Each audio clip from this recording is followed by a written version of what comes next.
Eh, bueno, el día de ayer habíamos quedado por acá, revisando un poco las diferencias que existen entre el ensayo Proctor estándar y el Proctor modificado, ¿no es cierto? Es más, acabo de compartirles el manual, bueno, en el Classroom también, en la sección de ensayos de laboratorio. Entonces ahí pueden encontrar y revisar también el detalle de todo esto que hemos visto. ¿Ya? Entonces, y además de que ahí van a encontrar el procedimiento, un ejemplo de ejecución, etcétera. ¿Ya? Entonces, siempre es bueno que vayan revisando ese contenido. Bien, entonces ahora nosotros veamos acá cómo se realiza ese trabajo de compactación en laboratorio y sobre todo lo que más nos interesa es saber cómo procesamos esa información que sale del laboratorio, ¿no? Entonces a nosotros como ingenieros nos interesa conocer ese detalle, ¿no? Más que cómo se realiza, pero siempre es bueno saber sobre el procedimiento, ¿no? Bien, entonces, bueno, aquí se me pasó. Tenemos lo siguiente.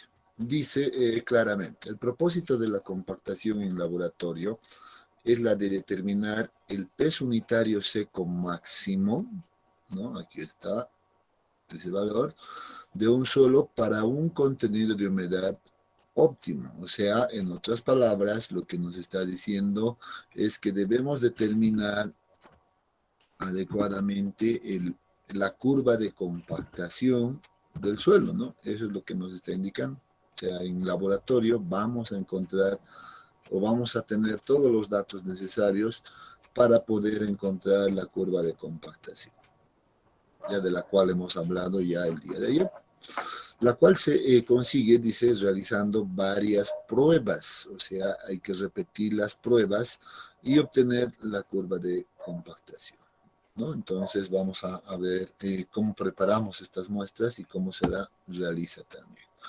Aquí tenemos, por ejemplo, solo como ejemplo teórico, tenemos una curva de compactación que ha sido determinada, vean, por cuántos ensayos. 1, 2, 3, 4, 5, 6, 7, 8 y 9 ensayos han sido realizados para poder definir esta curva de compactación, ¿no? Entonces, vean que hay una tendencia bastante interesante que nos da entre los diferentes puntos para poder determinar esa curva,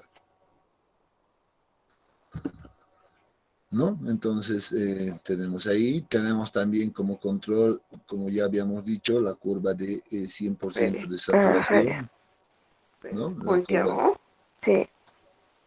que, a ver, Seguro que no va a querer nuevamente, nada. Le vamos a Laura, obligar a que no quiera nada. ahí está. Bueno, otra vez se le ha abierto el micrófono y que creo que está en alguna reunión, Laura. ¿No? Entonces, tenemos aquí nuevamente la curva de 100% de saturación, les decía.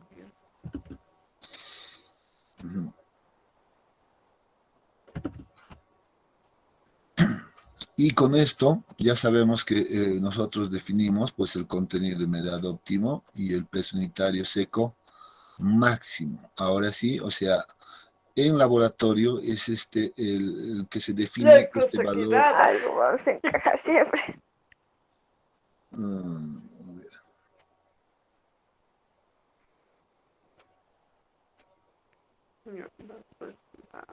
ver, Unos anticuchitos vamos a ir a comer. Mi hermana.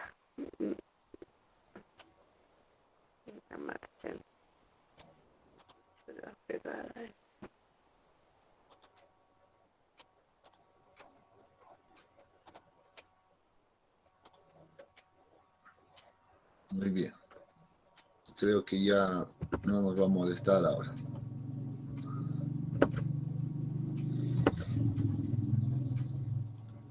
Bien, Entonces, esa es la idea de generar en realidad esta curva de compactación, como ya decíamos, ya definir la humedad óptima y el peso unitario seco máximo. Entonces, ¿qué es lo que debemos complementar en este momento? O sea, que cuando uno va a realizar un trabajo de compactación en cualquier tipo de obra, lo primero que tiene que realizar, la primera tarea, es llevar un material, el material que va a utilizar al laboratorio, ¿no? Va a llevar al laboratorio y va a pedir que le realicen un ensayo de compactación, ya sea el ensayo Proctor o sea el ensayo modificado, ¿no? Tiene que pedir ese ensayo al laboratorio. Ya, dependiendo obviamente de con qué equipo se cuente en campo, seguramente uno va a definir si solicita el ensayo Proctor estándar o solicita el modificado, ¿no? Entonces, para que a partir de este dato nosotros pues podamos realizar la planificación de la compactación en campo. Este es el dato de partida para hacer esa planificación y vamos a hablar más adelante al respecto, ¿ya? Entonces, continuemos hablando del procedimiento del laboratorio. En este caso dice, el método consiste esencialmente, ya el método de compactación en laboratorio, colocar el suelo en un molde estándar, ya sea en 3 o 5 capas. Y hemos visto, ¿no? Van a ser 3 si es el Proctor estándar, van a ser 5 si es el Proctor modificado, ¿no? Cada uno de los cuales, cada una de las capas, quiere decir, ¿no? Se somete a un grado específico de energía de compactación. Y aquí viene también la otra diferencia que hemos visto.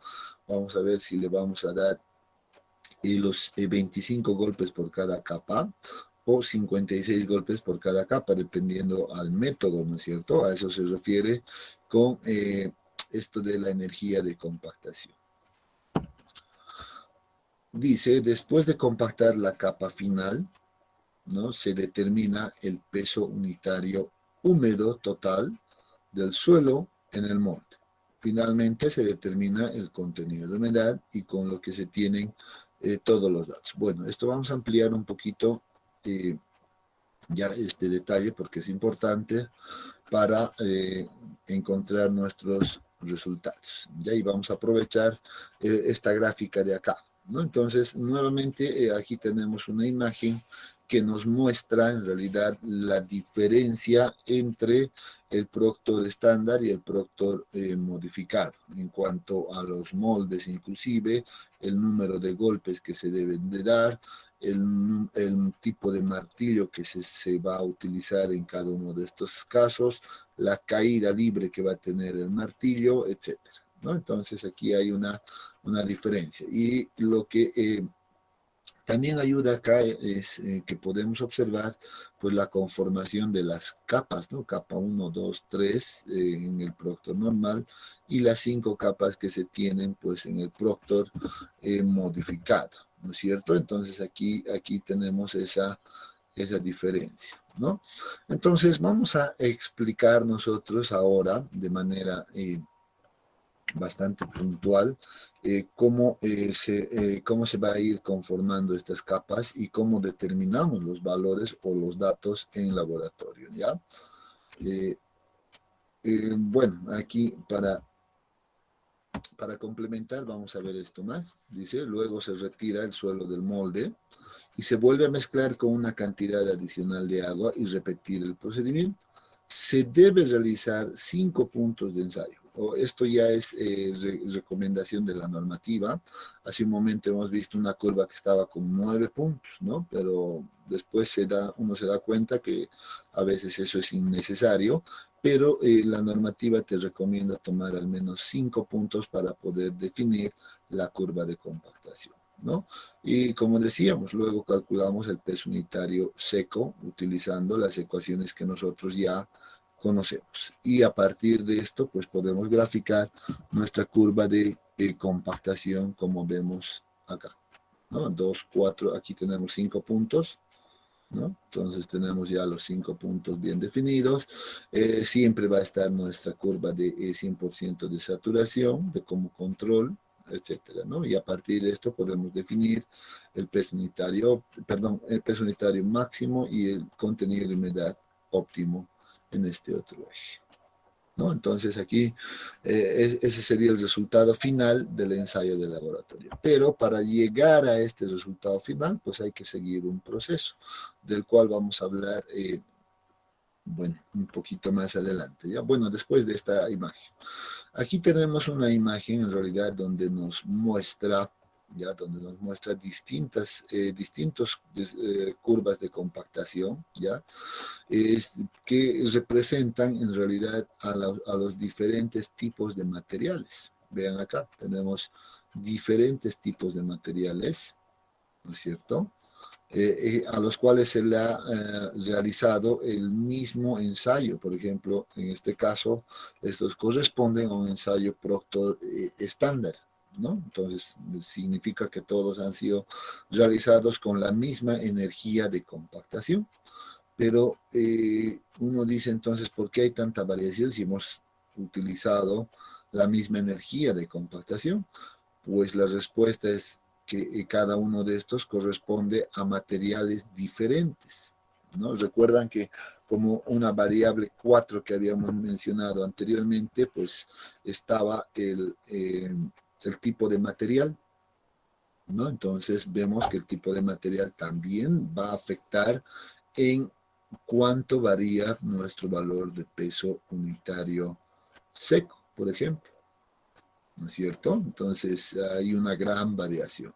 Es por eso, nuevamente, reitero, que siempre se debe realizar su propio ensayo de compactación a cada material, ¿no? Entonces eso es lo que debemos tener claro.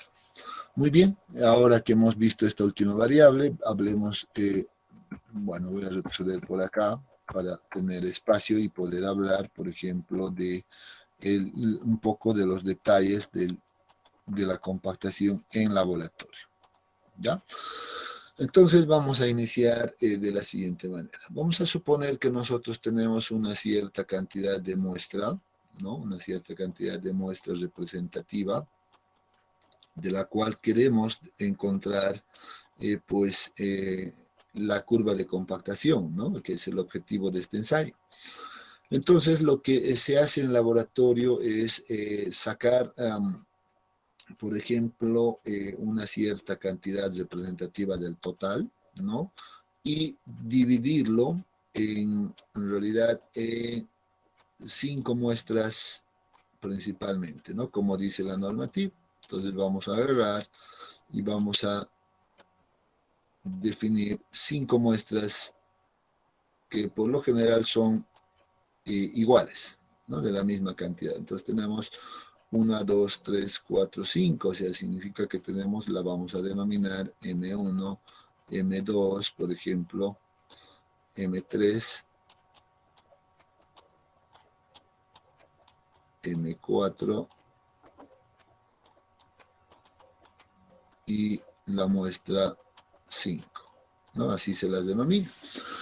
Un dato inicial que se conoce de la muestra siempre va a ser el contenido de humedad inicial, ¿no? Entonces vamos a tener un dato conocido y aquí viene el primer detalle, ¿no? Entonces, con el contenido de humedad inicial, por ejemplo, conocido acá, nosotros debemos tratar de reproducir lo que dice la teoría.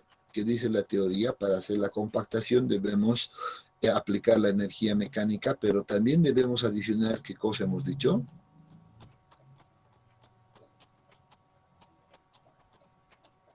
Agua, ¿no es cierto? De manera gradual.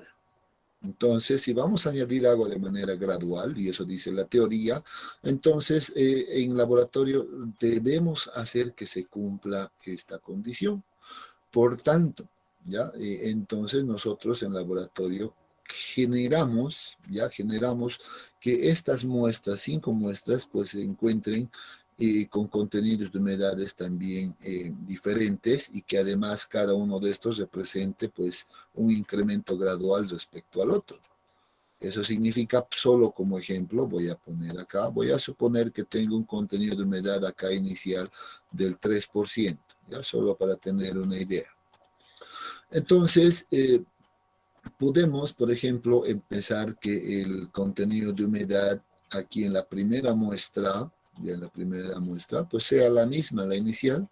Por tanto, vamos a tener un 3%, por ejemplo, acá. Y deberíamos generar para este caso que la siguiente muestra pues tenga un incremento. Ese incremento, la normativa nos dice que sea del 2%, por tanto, esta muestra debería de tener un contenido de humedad del 5%, esta debería de tener del 7%, ¿no? Esta debería de tener del 7%, esta debería de tener al 9% y esta al 11%, ¿no? Entonces, simplemente para entender este detalle. Entonces, aquí surge la primera pregunta. ¿Cómo nosotros podemos garantizar de que, de que exista, digamos, este incremento de contenido de humedad en este porcentaje? Supongamos que todas las muestras, tanto M1, 2, 3, 4 y 5, tienen una masa inicial, por ejemplo, ya vamos a ponerlo así, todas tienen una masa de 2000, pongamos 2500 gramos. ¿Ya? Entonces, la pregunta aquí para ustedes ahora, ya vamos a ver quién puede responder aquello. ¿Cómo determinamos nosotros ahora, y por ejemplo, que la muestra 2 tenga un 5%? Estoy diciendo que la masa 1, en la muestra 1, va a tener el mismo contenido de humedad inicial que tenía la muestra. ¿Cómo llegamos al 5%, o al 7%, al 9% y al 10%? En otras palabras, aquí voy a poner una nueva columna. ¿Cómo determino la cantidad de agua? No, sería en masa en realidad, podríamos ver. ¿Ya? ¿Cómo determinamos la cantidad de agua que hay que añadir? Bueno, para llegar a estos contenidos de humedad. Por ejemplo, si este es el mismo, pues este va a ser, otra vez esta cosa está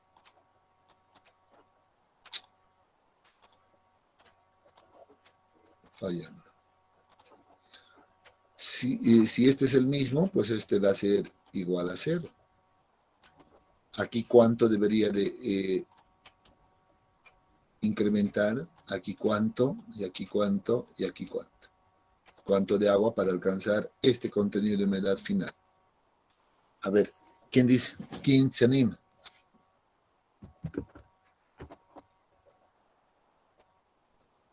¿Alguien tiene alguna idea?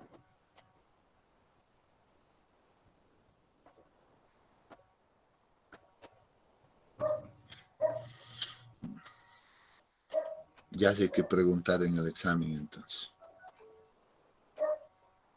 Porque se supone que ya es un tema avanzado, ¿no? Del capítulo 1. Muy bien. Bueno, entonces voy a dejar que ustedes averigüen esto. Ya vamos a dejar que ustedes piensen al respecto. ¿Ya? Pero, bueno, la idea es garantizar esto.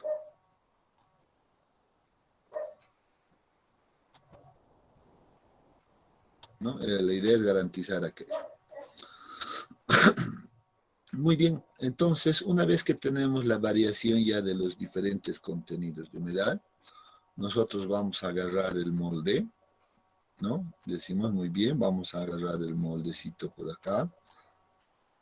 Ahí está nuestro molde de compactación, y ya sea el de 4 pulgadas, 6 pulgadas, etcétera.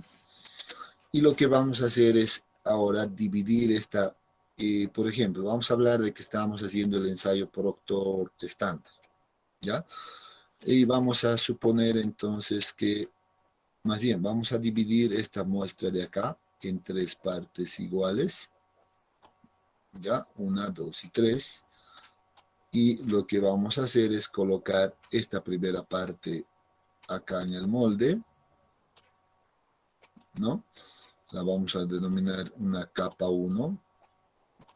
Y le aplicamos en esta capa, pues, los 25 golpes, ¿no? Entonces aquí vamos a suponer, además de que estamos trabajando con el molde de 4 pulgadas, ¿no? 4 pulgadas de diámetro, y le vamos a aplicar los 25 golpes por cada capa, con el martillo de 2.5 kilogramos en este caso, ¿no? Para el Proctor estándar.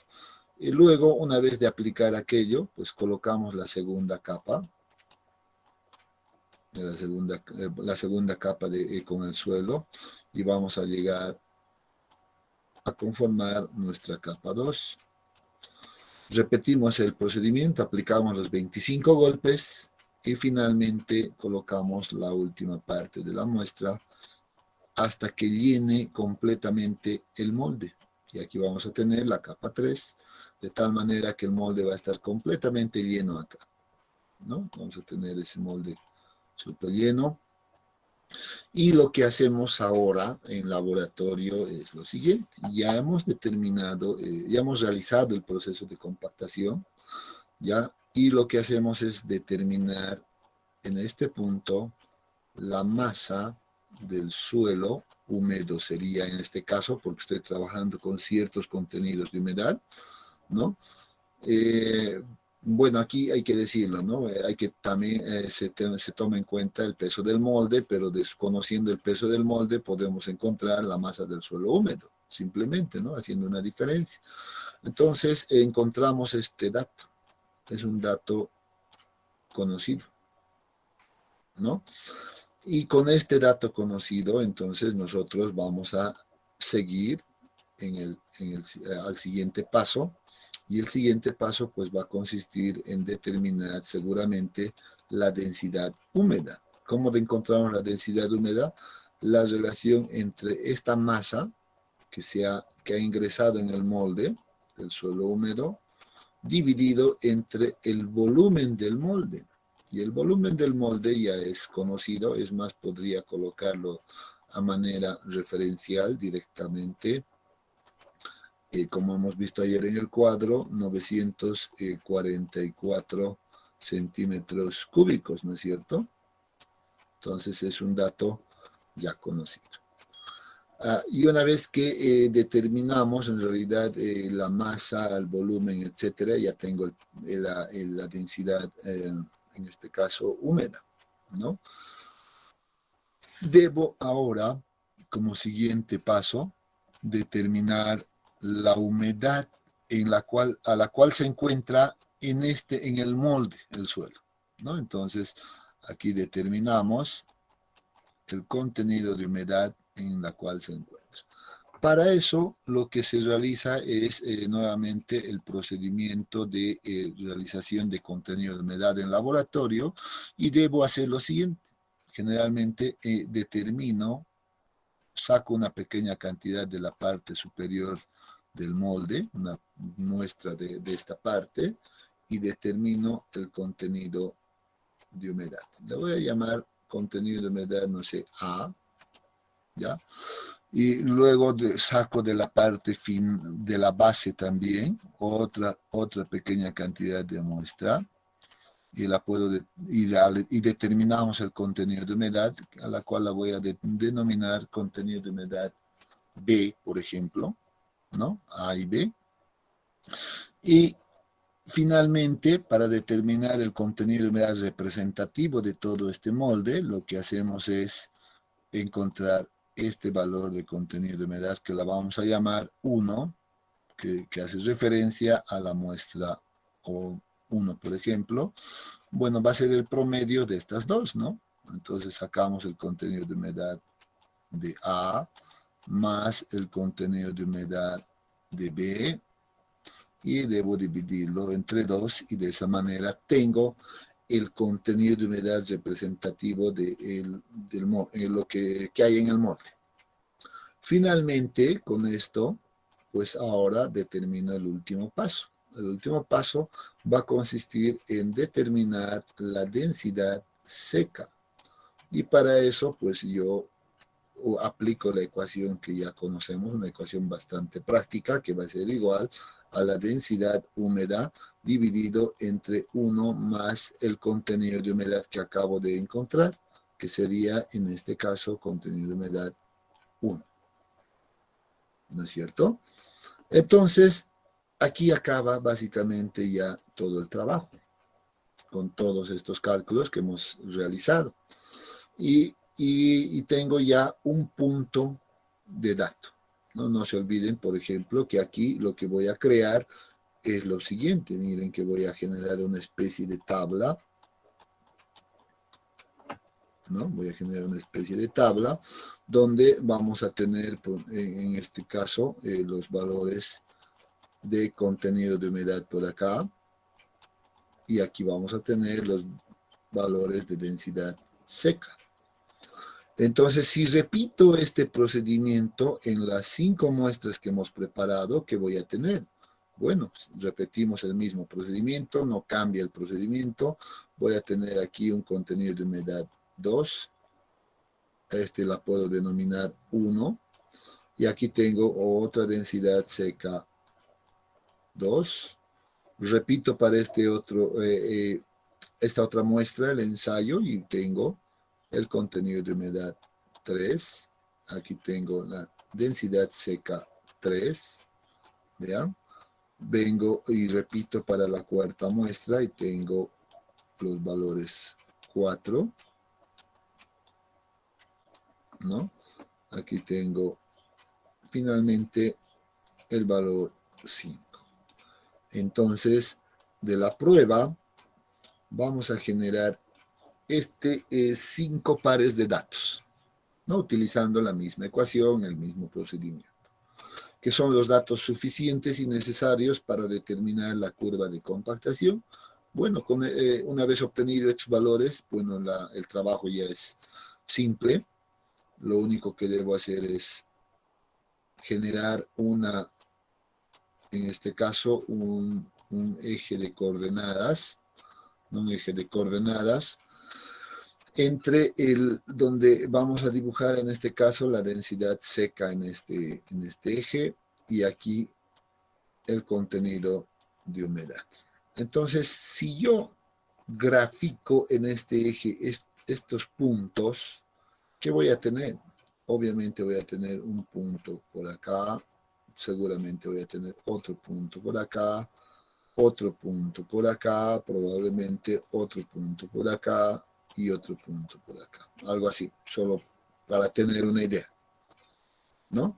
Entonces esto corresponde a cada una de estas combinaciones que se han obtenido. Y ahora lo que nos dice el procedimiento es lo siguiente. Debemos nosotros hacer pasar una curva, ¿ya?, que se ajuste de la mejor manera a estos 5 puntos. Por tanto, uno observa y dice, por acá no hay ningún problema, ¿no? Puedo ajustar, perdón, con el pulso de esa manera. Por acá tampoco puedo ajustar de esta manera. Y en esta punta tengo como un vacío. Entonces, lo único que debo hacer es que, perdón, no ponerlo como una línea recta, ¿ya?, sino simplemente debemos darle una especie de curvatura, ¿no? De tal manera que se defina pues un punto máximo. Entonces esto ya lo podemos hacer, bueno, si estamos trabajando en una hoja simple, pues simplemente a una buena tendencia que podamos nosotros apreciar, ¿no? Que se vea lo más razonablemente posible. Pero si estamos, por ejemplo, con una planilla Excel, ya en laboratorio eso se hace, bueno, generalmente la ajustamos con la ayuda de una planilla Excel y la asignamos que esta ecuación, por ejemplo, sea una ecuación mínimamente de cuarto grado, ¿no? Que sea una ecuación de cuarto grado y seguramente eso va a ayudar a que tengamos una forma mucho, bueno, definida de mejor manera, ¿no es cierto? Entonces, y a partir de esto, pues finalmente nosotros podemos ya encontrar los valores máximos, vean. Entonces yo voy a apuntar simplemente este punto máximo ahí, luego trazo las dos líneas a ambos lados y determino la densidad seca máxima y el contenido de humedad óptimo, que son los resultados finales de la prueba. Ah, pero muy bien, aquí no me debería de olvidar de graficar también, aparte de esto, generar, por ejemplo, ¿qué cosa? La curva de 100% de saturación. Ya hemos visto la ecuación, cómo podemos generar también.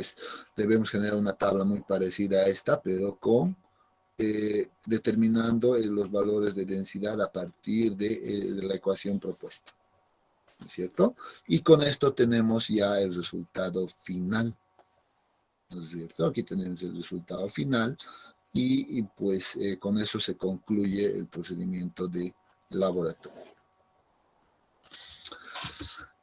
Muy bien, jóvenes, si tienen alguna consulta de este procedimiento de que hemos descrito ahora.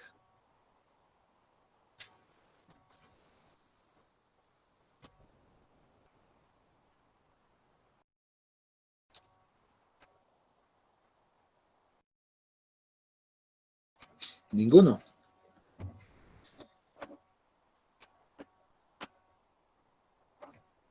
Bueno, no hay consultas, muy bien. Esperemos que todo esté claro.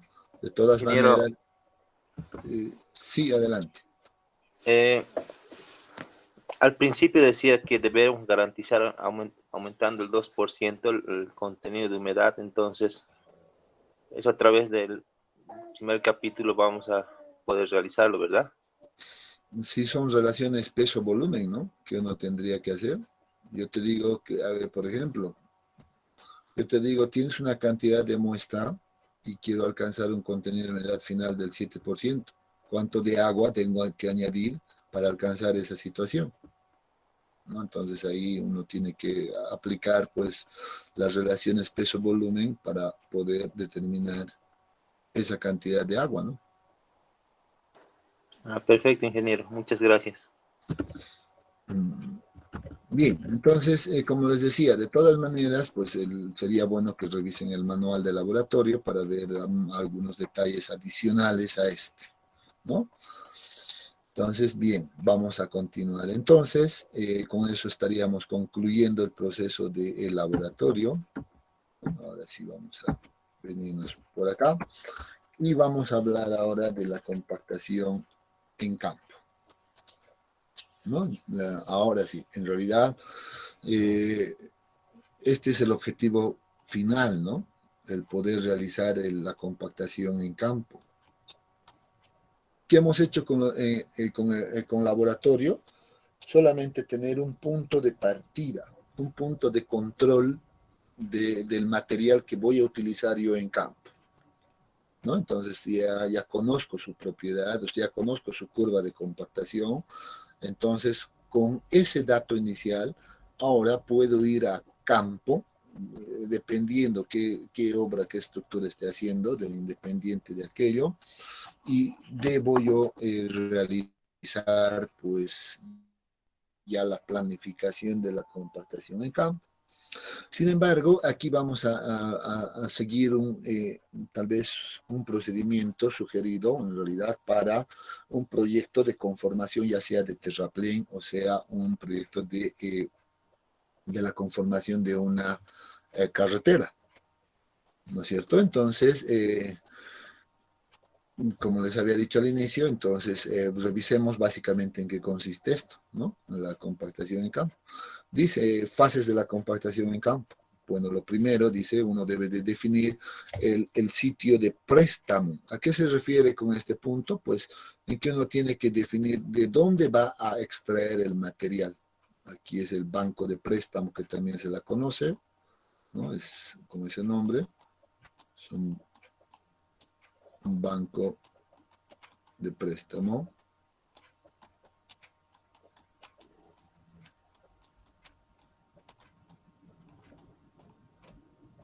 ¿No? Ahí vamos a definir nuestro banco de préstamo. En la práctica esto a veces no resulta ser tan simple, ¿no? A veces no encontramos materiales adecuados cerca del proyecto, entonces uno tiene que realizar pues las evaluaciones de 1, 2, 3 bancos de préstamo y definir cuál es el que se va a adecuar de mejor manera pues a las condiciones del proyecto, ¿no? Entonces, sin embargo, eso ya es un tema muy, muy aparte, ¿no? Entonces, pero entre las tareas principales está el definir este banco de préstamo, ¿no? Segundo, ¿no? El segundo punto dice, aquí está el 1, 2, realizar un corte en el sitio de préstamo, o sea que una vez definido la zona del banco de préstamo, pues empezamos a remover el material y acumular, ¿no? Entonces debemos empezar a cortar, y generalmente estos bancos de préstamo son taludes, ¿no? Zonas donde está y conformado pues cierto talud natural, y lo que nosotros hacemos es empezar a cortar, por ejemplo, poco a poco esto e ir acumulando para luego que trasladar este material, ¿no? Hasta la zona de proyecto, y ese es el paso 3 que se apunta acá. Una vez removido y que hemos realizado el corte, pues transportamos el material hasta la zona de proyecto, ¿no? Y a veces este también es un detalle muy importante o interesante a la hora de definir el banco de préstamo, ¿no? Porque esto, el transportar el material desde un punto hasta el otro punto, pues implica también dinero, ¿no? Tiene un costo.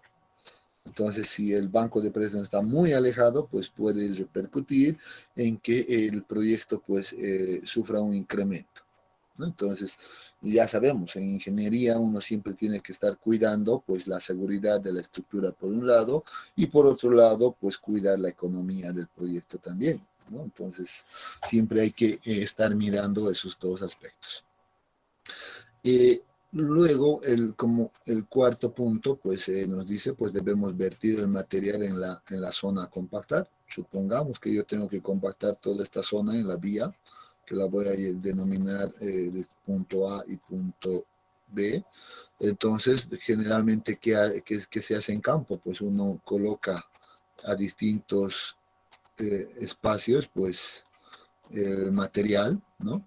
Va con la volqueta, en este caso, va colocando el material, y luego, posteriormente a esto, viene un equipo que se llama un equipo de nivelación, y lo que hace es el tendido del material lo más uniformemente posible, ¿no?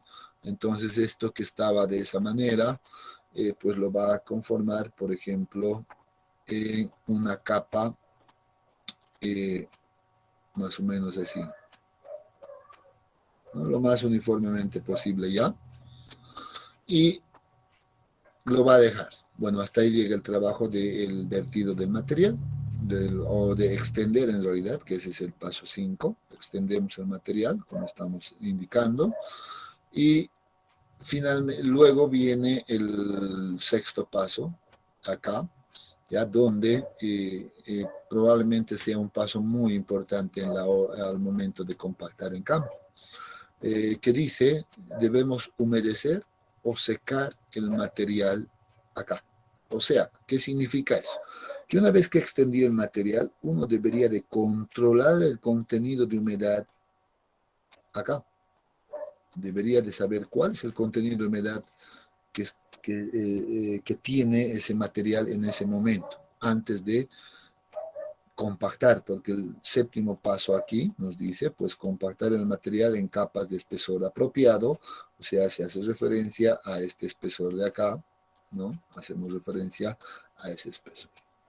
Entonces, vamos a dejarle de momento esto con una interrogante. ¿ya? Pero más adelante vamos a hablar por qué dice este paso 6, humedecer o secar el material. Porque aquí se viene en realidad, pues, algo muy importante que debemos tomar en cuenta en el proceso de compactación, ¿ya? Y quiero ser honesto, a veces muchos no le prestan mucha atención a esto y pues luego encuentran resultados pues no apropiados para el proyecto, ¿ya? Entonces vamos a dejarlo de momento esto con una interrogante, luego vamos a aclarar un poco más de esto. ¿Ya? Pero en realidad todas las fases de compactación pues han quedado descritas claramente acá, ¿no? Y una vez que compactamos, bueno, esto va a quedar lo más liso posible, ¿no? Entonces vamos a ponerlo acá, una vez que ya aplicamos el proceso de compactación, pues aquí ya no vamos a tener esos baches, sino que nos queda lo más liso posible y uniforme, ¿no? Esta es ya la zona compactada, ¿no?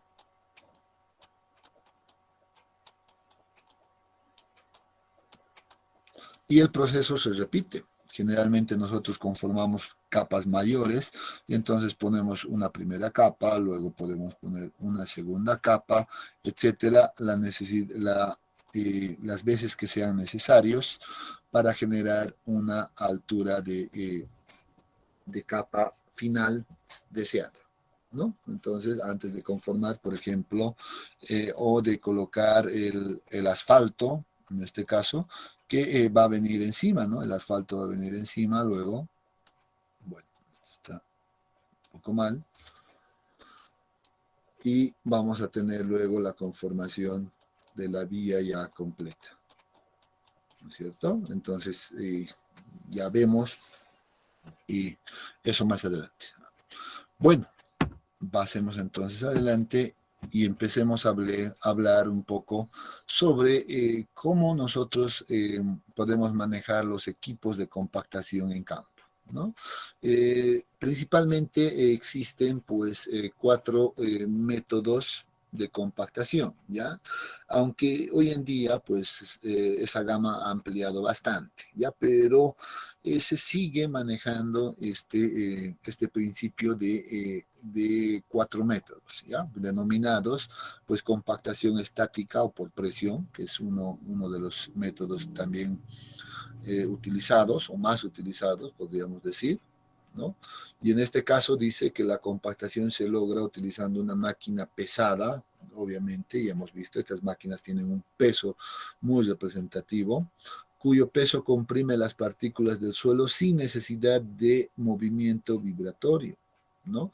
Y estos rodillos, generalmente estos rodillos que aparecen acá, esta especie de tambores, reciben el nombre de rodillo estático o rodillo liso, ¿no? Entonces, existe una gran variedad de estos equipos de distintos pesos, etcétera, ¿no? Entonces, uno tiene que simplemente conocer cuáles son las características del equipo. Pero lo que debemos entender ahora que es lo siguiente, ¿no? Que estos equipos van a simplemente compactar al material por el peso propio del equipo, ¿no? Y entre estos, por ejemplo, tenemos otra variedad, aquí tenemos otro de mayor potencia o de mayor peso, por así decirlo, vean, pero si nos fijamos en el tambor, pues el tambor queda completamente liso, ¿no? Entonces lo único que va a hacer es reacomodar a las partículas por presión, ¿no? Que vaya generando esto. ¿Ya? Entonces este es el que va a ir pasando de un punto a otro punto, como hemos visto en la primera imagen. Características generales de este tipo de compactadores. Dice, se recomienda compactar en capas sueltas de 20 centímetros. Eso es lo que nos recomiendan, ¿no? Se recomienda un número ya de al menos 8 pasadas. Dice que cuando nosotros demos ya 8 pasadas, es muy probable que ya hayamos alcanzado pues la condición óptima de compactación. Estos son recomendaciones nada más, ¿ya? No son reglas generales, sino son como tips que uno puede tenerlo presente, ¿ya? Se utiliza principalmente en suelos gravosos y arenosos, Aquí tenemos alguna otra característica adicional respecto al tipo de material, así como también en el acabado de la superficie, o sea, en la última capa también para que quede lo más liso posible, ¿no? Bien, ahí tenemos algunos detalles. También en este mismo grupo pues aparece otro tipo de compactadores que son muy parecidos a estos, pero que tienen, dice, un rodillo neumático. En vez de tener el tambor metálico que hemos visto, pues tienen ahora una especie de gomas en realidad, o de llantas, pero que son también muy lisas, ¿no? Entonces aquí tenemos una imagen justamente de aquello, vean. Son una especie de gomas, pero tienen el mismo principio, ¿no? Y generalmente estos se utilizan también para el acabado de la superficie, como estamos viendo acá, ¿no es cierto? Entonces, bueno, esta es una variación del mismo método, ¿no? Que simplemente cambia el tipo de rodillo, aquí a rodillos neumáticos, y por ahí viene el nombre, ¿no? Sin embargo, hay que decir que estos equipos tienen un peso menor que los primeros que hemos visto. Es por eso que dice, se recomienda un número mínimo de 16 pasadas, o sea, por lo menos el doble de lo que hacíamos con el otro equipo. Eso implicará entonces pues mayor tiempo, mayor uso de combustible, mayor tiempo hombre inclusive, etcétera, ¿no? Entonces uno ya tiene que empezar a ver también esos detalles. Bien, el segundo método ya es el método de compactación por impacto, ¿no? Y uno de los ejemplos bastante ilustrativos es este equipo, también que es un equipo bastante pequeño, ¿no? En este caso, pero que seguro muchos han visto ya esto en la ciudad, ¿no? En todos los lugares que están haciendo refacciones, sobre todo de sistemas de conducción de alcantarillas y todo ese detalle, pues van utilizando estos equipos por su practicidad, ¿no? Entonces lo que hace este equipo es generalmente va subiendo hacia arriba y va bajando con un cierto golpe. Aquí tiene una especie de sistema de resortes que genera ese movimiento, ¿no? Y el operador simplemente tiene que agarrar de acá de la base e ir dándole la dirección hacia dónde quiere que se genere el impacto, ¿no? O en qué zonas. Entonces va guiando, en otras palabras, ¿no? Por eso dice acá, la compactación es producida por una placa apisonadora, que es esta la placa, ya que golpea y se separa del suelo a alta velocidad. O sea, esto va rápidamente, ¿no? Sube arriba y baja rápidamente, ¿no? Entonces, estos son los apisonadores de impacto que se tienen. Comúnmente esto en la práctica los operadores la conocen como con el nombre de canguros, ¿no? Entonces son unos canguritos, ¿no? Porque empiezan como que a dar unos brincos rápidamente. Entonces de ahí viene esa denominación. En este caso dice, la compactación por impacto se recomienda, con este equipo en particular, se recomienda usar en áreas pequeñas. Se recomienda un número de al menos 4 pasadas, dice mínimamente con este equipo. 4 veces debería de recorrer todo el tramo. Y utilizar principalmente en suelos plásticos o suelos granulares o granulometría apropiada o fina o media, etcétera, ¿no? Entonces, bueno, en el tema del material ya es un poco más subjetivo aquello, pero principalmente la utilizamos cuando estamos en estas zonas. Sin embargo, bajo este mismo grupo, ya nosotros tenemos pues otros equipos mucho más sofisticados, ¿no? Y este es un ejemplo, por ejemplo, vean este equipo, es mucho más pesado, pero vean que tiene una forma irregular del tambor, ¿no? Entonces, este tipo de equipos lo que hace es jalado o nuevamente por otro equipo, ya nosotros jalamos este equipo y al ser jalado, pues lo que va a pasar es que de repente, pues va a aparecer esta parte de acá en la superficie del terreno y esto es uniforme con este otro lado y al ser jalado, pues lo que va a generar es que esta zona pues caiga generando un impacto bastante fuerte al terreno, y lo que va a generar la compactación del material, ¿no? Y ese proceso se repite debido a estas irregularidades en el tambor. Entonces va a ir dando más golpes, boom, boom. Y lo bueno es que esto puede ser utilizado pues en capas de mayor espesor. Principalmente esto se lo utiliza en la conformación de terraplenes altos o inclusive en la conformación de presas de tierra, ¿no? Que debemos tener ahí un rendimiento bastante apropiado. Ya, entonces, simplemente aquello. Compactación por vibración. El tercer grupo de compactadores pues corresponde a la vibración. En este caso dice la compactación se logra aplicando al suelo vibraciones de alta frecuencia. Ya simplemente el equipo pasa por la zona a ser compactada, y por la conformación de los equipos, pues lo que hace esta placa que está acá en la base, pues es generar una especie de movimientos muy rápidos ahí de vibración. Entonces va generando continuamente esa vibración, y debido a esa vibración, pues el suelo se va compactando. Este método de compactación a veces resulta ser muy, muy adecuado en algunos materiales específicamente, ¿ya? Vean que aquí tenemos una placa, ¿no? En este caso con una placa vibradora. Sin embargo, no siempre es placa, también pueden ser tambores muy parecidos a los del primer grupo, ¿ya? Bien, tambores muy parecidos, con la diferencia de que, por ejemplo, acá ya no tiene un segundo tambor como en el primer caso, sino que aquí concentran toda la energía en este tambor, y al circular este equipo, pues lo que hace también es generar un sistema de vibración bastante fuerte, mucho más fuerte que el primero, por ejemplo. Estos son para áreas pequeñas y este es para áreas bastante grandes, ¿no? Entonces va generando una vibración muy fuerte, por el cual el suelo va a quedar compactado, ¿no? Entonces también hay de distintas áreas.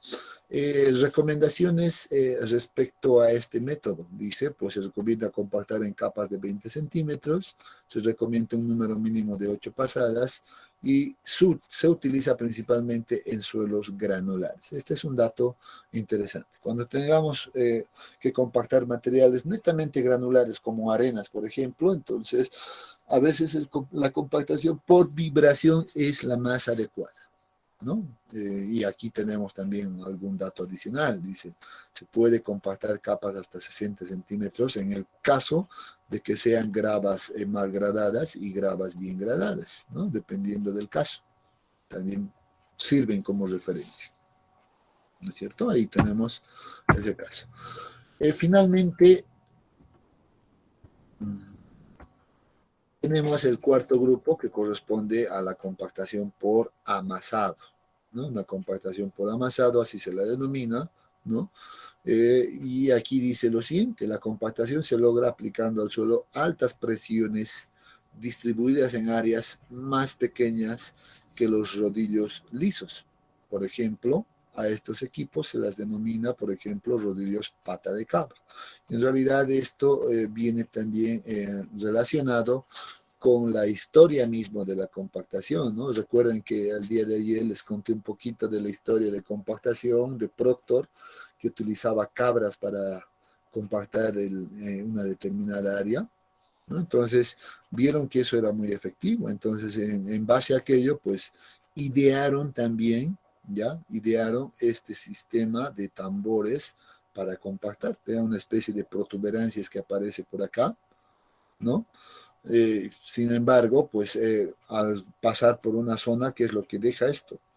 Bueno, va a ir compactando en áreas mucho más pequeñas, y va a ir comprimiendo no solo verticalmente, sino lateralmente también, ¿no? Entonces, de esa manera, esto llega a ser también muy efectivo, ¿no? Y tenemos también diferentes tipos de protuberancias. Vean este otro caso de unas protuberancias mucho más largas, pero a la vez también mucho más delgadas, ¿no? Entonces, eso va a depender mucho también de la necesidad que uno tenga, ¿no?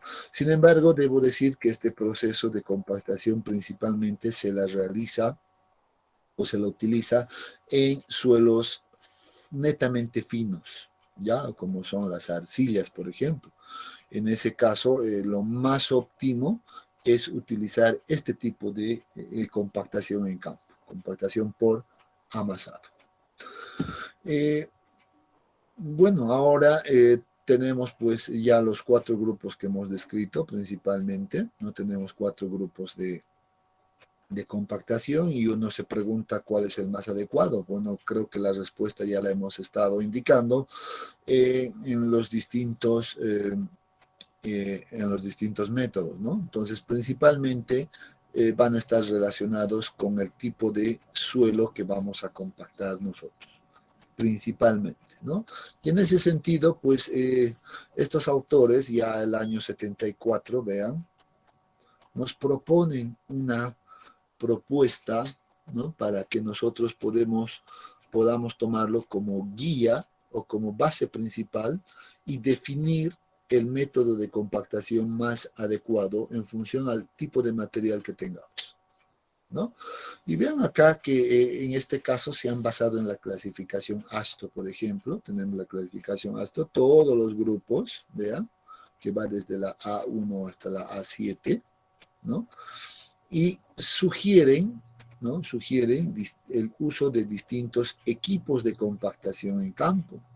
Rodillo liso, neumático, pata de cabra, de impacto, rodillo vibratorio, etc.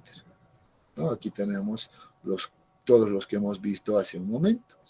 De acuerdo a la clasificación del comportamiento del equipo, pues vean que aquí hace una clasificación o una identificación que le va asignando a cada caso entre 1 y 5, ¿no? 1, 2, 3, 4 y 5, y a cada uno de estos pues le asigna en este caso una denominación, que 1 significa excelente, es lo más adecuado posible, 2 es bueno, ¿ya? 3 regular, 4 deficiente, 5 inadecuado. Ni siquiera debería de pensar en utilizar. Obviamente, si yo ya me encuentro en esta denominación entre 4 y 5, pues seguramente ya no lo voy a usar, ¿no? Hasta regular podría todavía aceptar, ¿no? Veamos, por ejemplo, el caso del rodillo pata de cabra. Veamos. Dice el rodillo pata de cabra tiene una valoración de 5, 5, 5 hasta los suelos A3, o sea, los suelos gruesos. Entonces, en suelos gruesos como las gravas, por ejemplo, arenas gravosas, etcétera, pues no debería de utilizar el rodillo pata de cabra, ¿no es cierto? Eso me está diciendo esta referencia. Inclusive hasta los suelos A24 y A25, que son deficientes, reciben una definición de deficiente. Sin embargo, ya para los suelos A26, que tienen cierta cantidad de adefinos, recibe una valoración de 3 que dice regular. Podría todavía utilizar un rodillo pata de cabra hasta un 2.6.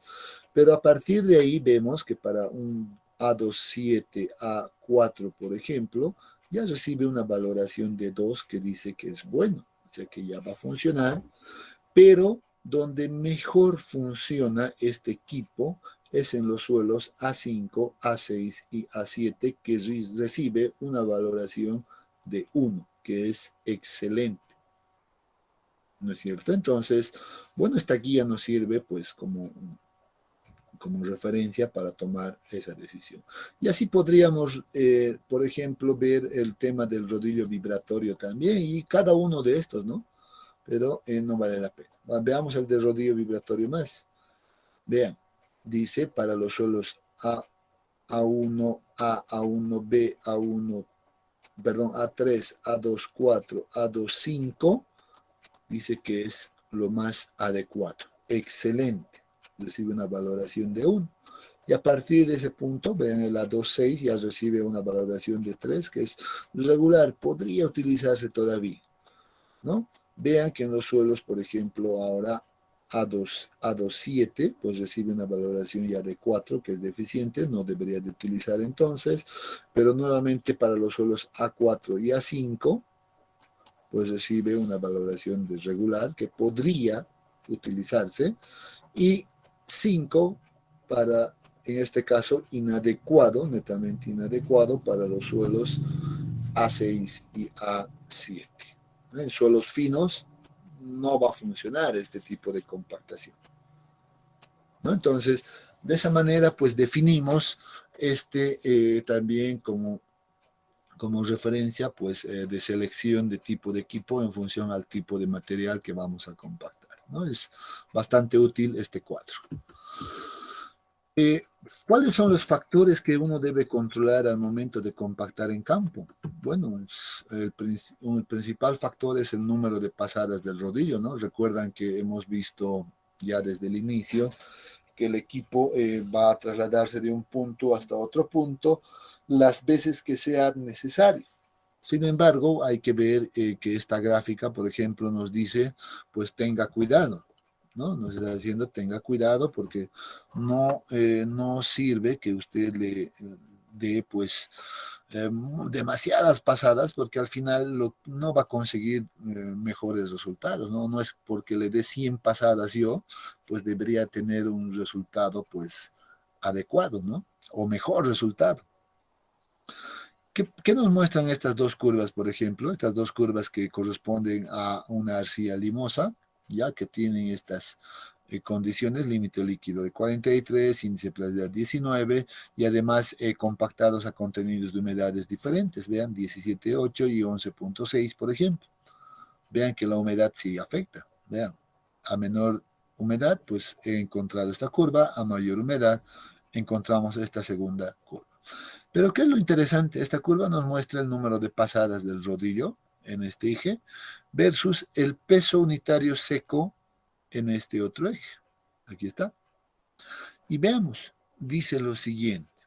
Si yo aplico 8 pasadas con un rodillo cualquiera adecuado para este material, pues yo tengo esto, ¿no es cierto? Voy a analizar solamente esta curva, no vale la pena entrar en las dos curvas porque tienen la misma tendencia, ¿no? Dice, bien, he conseguido entonces con esto, he conseguido un peso unitario aquí, seco, muy cercano a 16, con 8 pasadas. Pero ahora veamos qué pasa si le doy las 16 pasadas. Doy el doble.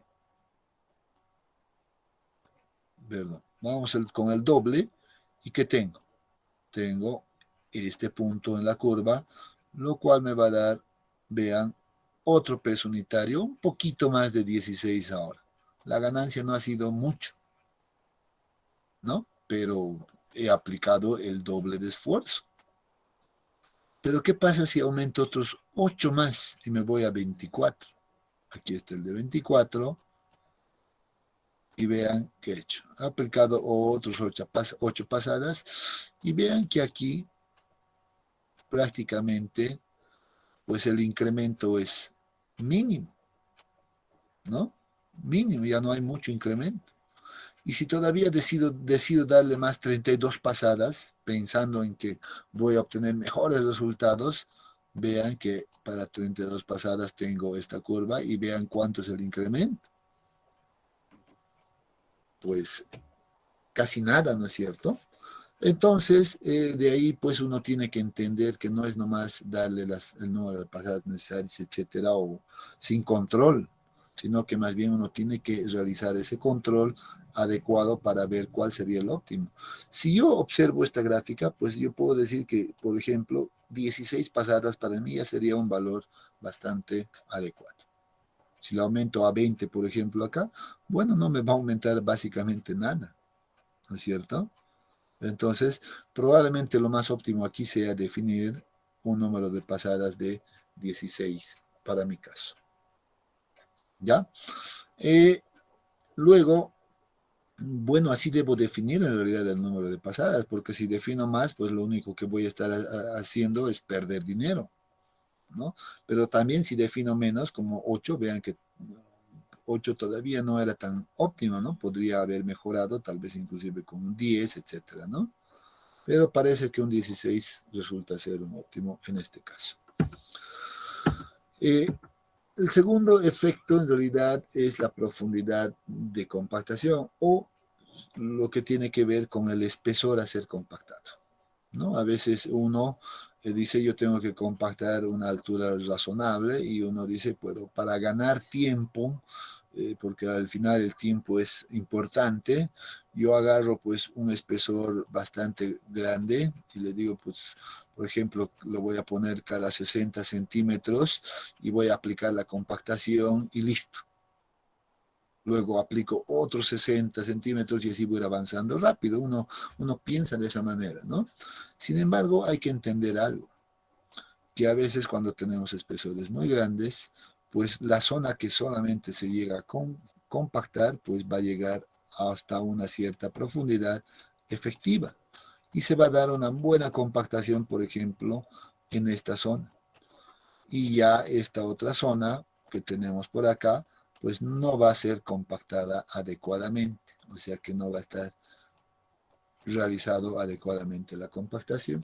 Entonces no es nomás ponerle el espesor que a mí me parezca o me venga en gana y aplicar la compactación, no, debe de ser controlado, ¿no? ¿Y qué pasa después si yo hago esto? Bueno, a la larga, después de un tiempo, seguramente esta vía o este terraplén va a estar sujeto a cambios de esfuerzos continuos, ¿no? Todo el tiempo va a haber cambios continuos y en algún momento este suelo que no está bien compactado va a empezar a ceder. Entonces va a empezar a deformarse de esta manera, ¿no? Y se empieza a deformar, y si esto se deforma, entonces esta capa que estaba compactada también va a empezar a romperse. Como esto ya es rígido, empieza a romperse y empiezan las fisuras, empieza a entrar el agua y aquí empieza ya un problema tremendo, que es un problema muy habitual que vemos en nuestra ciudad, ¿no es cierto? Muy habitual. Sobre todo, ustedes se van a fijar y deben empezar a fijarse con más detalle, esos trabajos que realizan de cambio de, por ejemplo, de tuberías de sistema de agua potable, de alcantarillados, etcétera, que van cortando en las vías y luego colocan nuevamente el asfalto, etcétera. Después de un tiempo, ¿qué ocurre con esa zona? Generalmente empiezan a sufrir estos cambios, ¿no?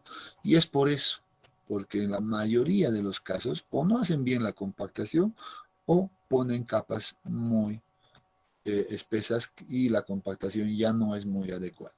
Es algo que los constructores no entienden o no quieren entender, solo quieren ganar el tiempo, nada más, ser óptimos en el tiempo, pero es muy habitual ver acá.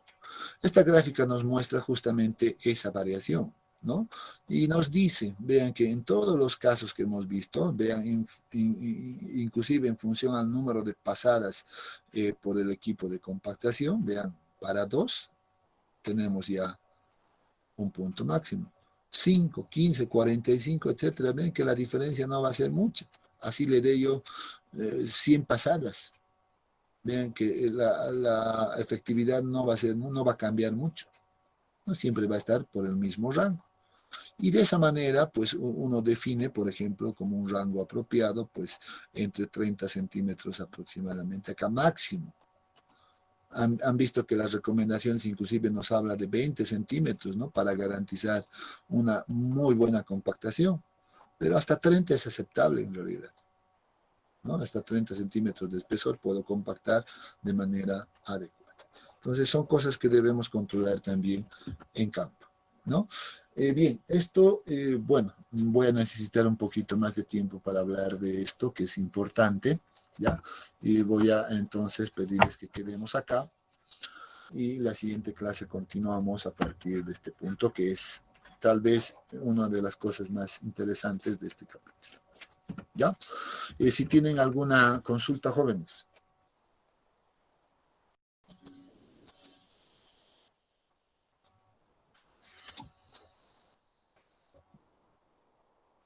Muy bien, creo que va todo claro. Bueno, eso está bien. Y quedamos acá entonces. Nos vemos la siguiente semana.